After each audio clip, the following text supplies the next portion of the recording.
Hello दोस्तों। आज की सच्ची कहानी बॉलीवुड एक्टर सैफ अली खान की है। गुरुवार सुबह सैफ अली खान पर जानलेवा हमला होता है और ये खबर धीरे धीरे पूरे देश में आग की तरह फैल जाती है। सैफ को गंभीर हालत में हॉस्पिटल में दाखिल कराया जाता है। मुंबई के लीलावती हॉस्पिटल में उनको दाखिल करवाया जाता है, जहां पर उनकी सर्जरी की जाती है, उनका ऑपरेशन किया जाता है और फ़िलहाल उनकी हालत खतरे से बाहर बताई जा रही है। आखिर ये हमला हुआ कैसे? कौन था वो अपराधी जिसने सैफ अली खान के घर में घुसकर उन पर जानलेवा हमला किया?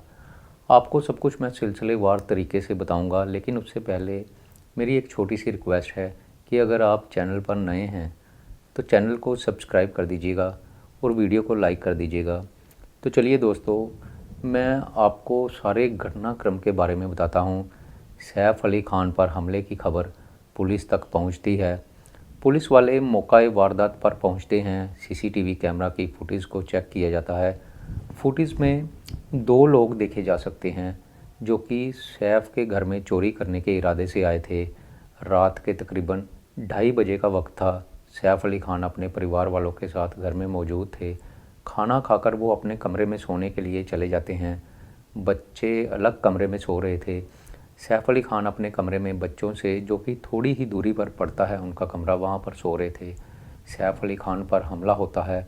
हमलावर सैफ अली खान पर 6 बार चाकू से वार करता है, लेकिन बड़े ताज्जुब की बात तो ये थी कि हमलावर इतनी टाइट सिक्योरिटी में कैसे घुस आया था, इस बात का जवाब कोई नहीं दे पा रहा। और उससे भी बड़े ताज्जुब की बात तो ये है कि जब हमलावर ने हमला किया और सैफ अली खान को गंभीर रूप से घायल कर दिया, उसके बाद जो हमलावर है वो पकड़ा नहीं जाता बल्कि फ़रार हो जाता है और फ़िलहाल अभी तक वो पकड़ में नहीं आया है। हमलावर को पकड़ने के लिए कई टीमें बनाई गई हैं। आरोपी की पहचान तो कर ली गई है, सीसीटीवी में उसका चेहरा दिखाई दे रहा है, लेकिन वो मौके वाली जगह से भागने में कामयाब हो जाता है। सीसीटीवी का वीडियो जो है उसको जब ध्यान से देखा जाता है तो ऐसा लग रहा था कि जैसे वो घर में चोरी करने के इरादे से आया था, लेकिन इसी दौरान घर वाले उठ जाते हैं और जब शोर होने लगता है तो वो चाकू से सैफ अली खान और उसके घर की केयर टेकर पर हमला कर देता है, जिससे कि दोनों ही घायल हो जाते हैं। दरअसल पहले हमलावर ने केयर टेकर पर हमला किया था। सैफ अली खान उसको बचाने के लिए आगे आते हैं और इसी दौरान सैफ अली खान को 6 जगह पर चाकू से गंभीर चोटें लगती हैं। उसके बाद चीखने चिल्लाने की आवाज़ें आने लगती हैं। घर के अंदर और भी नौकर चाकर मौजूद थे, वो भी उठ जाते हैं और जब शोर बढ़ जाता है तो आरोपी सीढ़ियों से फ़रार हो जाता है। सैफ अली खान को लीलावती हॉस्पिटल में भर्ती कराया जाता है, जहां पर कि उनकी सफल सर्जरी की जाती है। सैफ अली खान की रीढ़ की हड्डी के पास एक चाकू का छोटा सा टुकड़ा टूटकर फंस जाता है, जिसको ऑपरेशन के द्वारा निकाल दिया जाता है और उनकी स्थिति में धीरे धीरे सुधार हो रहा है। ऑपरेशन के बाद सैफ अली खान को आईसीयू में शिफ्ट कर दिया जाता है और डॉक्टर जो है वो उनको कल तक छुट्टी दे देंगे। हमला होने के बाद 3 लोग शक के घेरे में आते हैं। उनको गिरफ़्तार कर लिया जाता है। पुलिस वाले उनसे पूछताछ करते हैं। घर के और भी जो नौकर हैं, जो स्टाफ मेंबर हैं, उनसे भी पूछताछ की जा रही है, क्योंकि बाहर का कोई व्यक्ति घर में किस तरह दाखिल हो गया, क्या कोई अंदर का स्टाफ मेंबर तो उससे नहीं मिला हुआ था। बस इसी बात को मद्देनज़र रखते हुए पुलिस वाले स्टाफ मेंबर से भी पूछताछ कर रहे हैं। दरअसल सैफ अली खान के घर में कुछ दिनों से पॉलिश का काम चल रहा था, मज़दूरों का आना जाना लगा हुआ था, तो ऐसे लग रहा है कि यहाँ पर कोई मज़दूर किसी बाहर वाले से मिला होगा। कौन कौन से रास्ते से अंदर आया जा सकता है और किस रास्ते से घर से बाहर जाया जा सकता है, ये तो घर के अंदर रहने वाला कोई व्यक्ति ही बता सकता था। बाहर के व्यक्ति को तो इस बात का अंदाज़ा भी नहीं लग सकता कि घर में एंट्री किस तरफ से होनी है और कौन सा रास्ता जो है वो भागने के लिए काम आएगा। जो संदिग्ध कातिल है, सबसे पहले तो वो सैफ के बच्चे जहांगीर के कमरे में घुसा। घर में काम करने वाली स्टाफ नर्स, जिसका काम सैफ के छोटे बेटे जहांगीर की देखभाल करना होता है, वो सैफ अली खान के घर की 12वीं मंजिल पर सोई हुई थी। दरअसल सैफ अली खान का परिवार बिल्डिंग की 12वीं मंजिल पर रहता है। हर मंजिल पर 3 कमरे बने हुए हैं।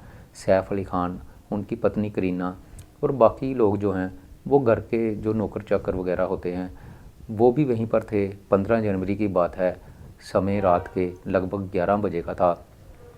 नैनी छोटे बेटे को खाना खिलाती है और उसको कमरे में सुला देती है। उसके बाद वो खुद भी खाना वगैरह खाकर सो जाती है।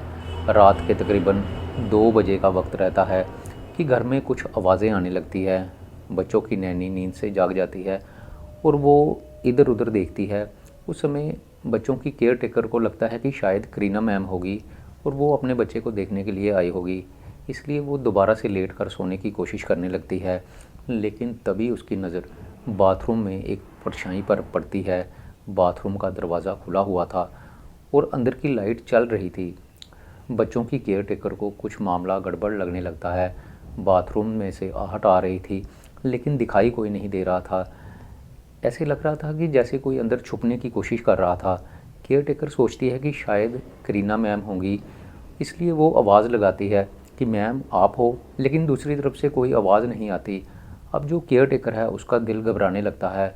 आवाज़ तो आ रही थी, परछाई भी देखी गई थी, लेकिन कोई दिखाई नहीं दे रहा था। डरते डरते केयर टेकर जो है वो बाथरूम के दरवाजे के पास जाती है और अंदर झांकने की कोशिश करती है।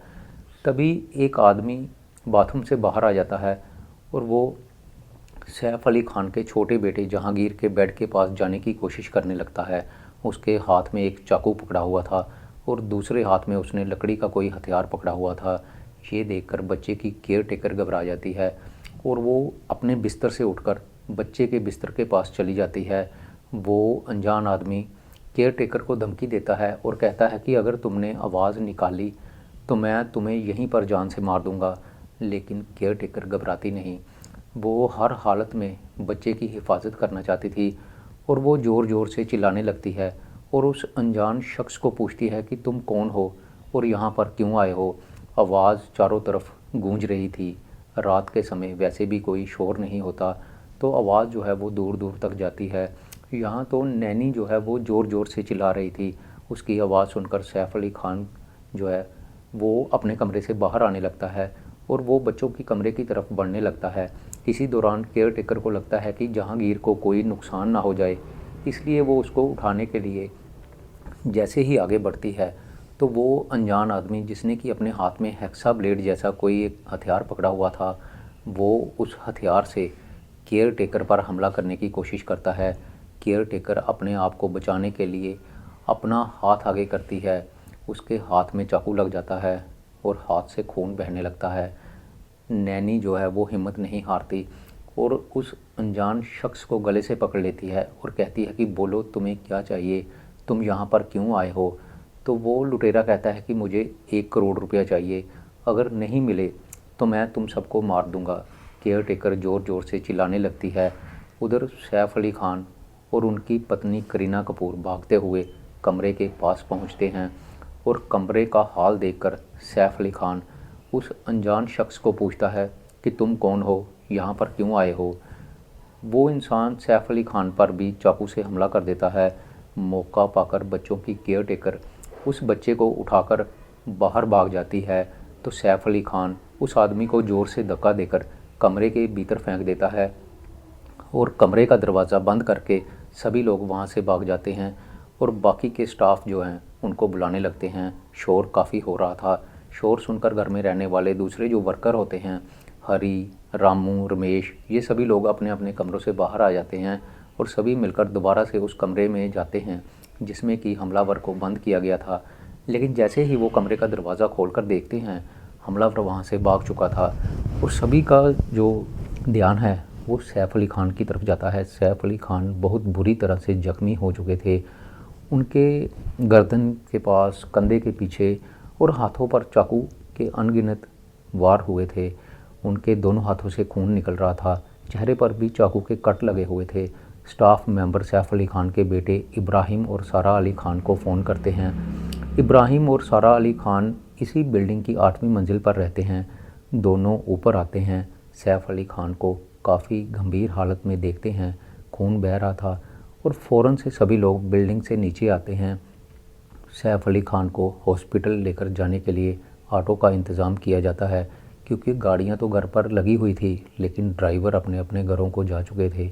एम्बुलेंस को बुलाने में भी काफ़ी समय लग सकता था, इसलिए ऑटो में ही सैफ अली खान को लीलावती हॉस्पिटल लेकर जाया जाता है। खून काफ़ी बह चुका था। सैफ की सीरियस कंडीशन को देखते हुए उनको हॉस्पिटल में दाखिल करवाया जाता है। वहाँ पर डॉक्टरों की टीम मिलकर सैफ का सफल ऑपरेशन करते हैं। रीढ़ की हड्डी में फंसा हुआ चाकू का टुकड़ा निकाला जाता है। 2 छोटे छोटे घाव थे, 2 बड़े घाव थे और 2 घाव काफ़ी गहरे थे, लेकिन डॉक्टरों की कुशल टीम सैफ का इलाज करती है और सैफ की हालत फ़िलहाल स्थिर बनी हुई है और ख़तरे से बाहर है। सैफ अली खान के घर के जो नौकर हैं वो अज्ञात आदमी के खिलाफ पुलिस में शिकायत दर्ज करवाते हैं। एफआईआर में लूटपाट और हत्या की कोशिश की जो रिपोर्ट है वो दर्ज की जाती है। मुंबई क्राइम ब्रांच की टीम जो है वो सैफ अली खान के घर पर काम करने वाली मेड को पुलिस स्टेशन लेकर जाती है, जहां से कि उससे पूछताछ की जा रही है। दरअसल जब सैफ अली खान के घर में वो अनजान शख्स दाखिल हुआ था तो इसी मेड ने सबसे पहले उसको देखा था और मेड ज़ोर ज़ोर से चिल्लाना शुरू कर देती है।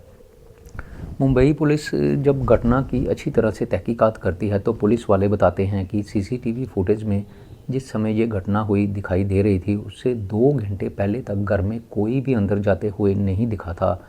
पुलिस वालों को ऐसा लगता है कि जो हमलावर है वो पहले से ही घर के अंदर मौजूद था। जिस समय ये घटना हुई सैफ अली खान अपने पूरे परिवार के साथ घर में ही मौजूद थे। सैफ अली खान, करीना कपूर, उनके बच्चे तैमूर, जहांगीर सभी घर में ही थे। यहाँ तक कि जब ये हमला हुआ उस समय बच्चे अपने कमरे में सो रहे थे और ये जो हमला है वो बच्चे के कमरे में ही हुआ था। दरअसल सैफ अली खान जो है वो अपने बच्चों की रक्षा करते हुए इस हमले में घायल हुए थे। अब इस बात की जांच की जा रही है कि क्या उस अनजान शख्स का मकसद घर में सिर्फ चोरी करना था या उसके मंसूबे कुछ और थे। लेकिन फ़िलहाल यहाँ तो यही कहा जा सकता है कि सैफ अली खान ने सच में एक हीरो बनकर अपने परिवार की रक्षा की है और इसी कोशिश में उनको गंभीर चोटें आई है। मामले की जांच अभी जारी है और जल्द ही उस हमलावर को पकड़ लिया जाएगा। तो दोस्तों जैसे ही इस मामले में कोई ताज़ा अपडेट आता है मैं आपको सबसे पहले बताने की कोशिश करूँगा। तो दोस्तों आज की ये मेरी कहानी यहीं पर ख़त्म होती है। अगर आप चाहते हैं कि मैं आपका नाम अपनी स्टोरी में बोलूँ तो इसके लिए मुझे आप अपना नाम और जिस जगह पर आप रहते हैं उस जगह का नाम कमेंट बॉक्स में डालें। मैं अगली कहानी में आपका नाम ज़रूर बोलूँगा।